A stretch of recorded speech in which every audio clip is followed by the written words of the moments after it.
Hi everyone, in this presentation we are going to see an introduction about electromagnetic theory. What is the definition of this electromagnetic theory? And this is the branch of physics which deals with interaction of electrostatic field and magnetic field. In other words, we say that this is a study of charges which are at rest and in motion. This is also called as electromagnetism. And what is the part of this electromagnetism in engineering? This electromagnetism, it has created a great revolution in the field of engineering and applications.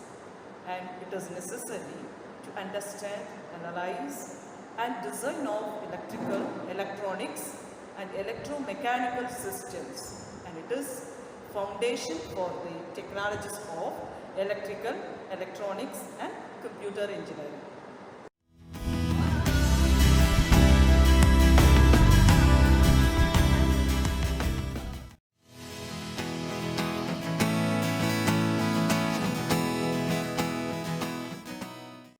Next, we see the sources and effects of electromagnetic waves. The basic sources or source is the charges. So charges are the basic source for producing this electromagnetic radiation. When the charges which are at rest, it produce electric field. When the charges which are in motion, it produces magnetic field. Normally there are two kinds of sources of electromagnetic radiation. The first one is natural sources, the second one is artificial sources or man-made sources. The best example of natural sources, sun. The another example is lightning.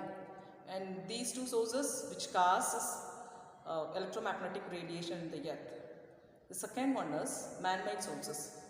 So the things which we have come across in our daily life, which are surrounding us, they are not producing this electromagnetic radiation. For example, when we are sitting at the home appliances what we used, like fan, television, computer, mobile, these are all the devices which produce this electromagnetic radiation.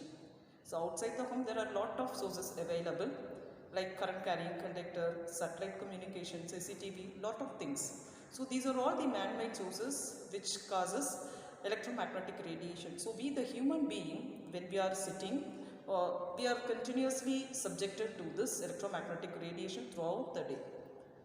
So that there are a lot of harmful effects that will be created to the plants, animals, electrical components and human beings. There are some examples, some diseases that will be caused because of this electromagnetic radiation are loss of energy, loss of concentration, loss of appetite, some nervous effects, even the cancer. It is also caused because of this electromagnetic radiation. So though it has harmful effects, but it has good applications in the field of engineering, like RF communications, antennas, electrical components, medical field, instrumentation system. So there are a lot of engineering applications that will be involved in electromagnetic waves or radiation.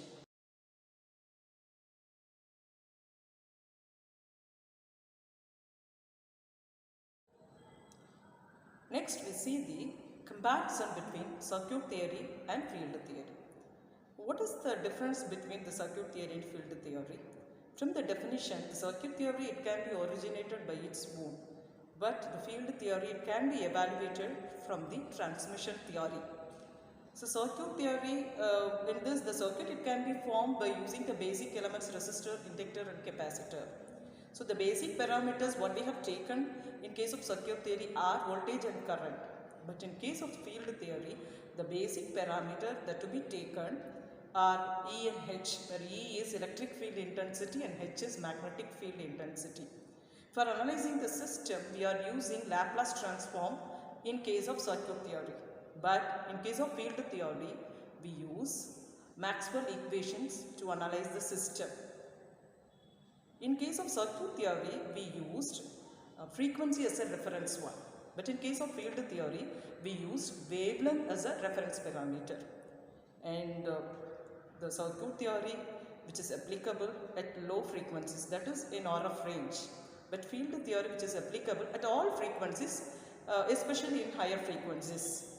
So finally, what we conclude, the circuit theory is very simple to understand because it has two-dimensional analysis only. But the field theory is somewhat little bit complex because it has three-dimensional analysis. And the circuit elements what we have used in circuit theory are lumped parameters so that it is very easy to analyze. But in case of field theory, the components which we have used in field theory are distributed components. That's why it is very complex to analyze.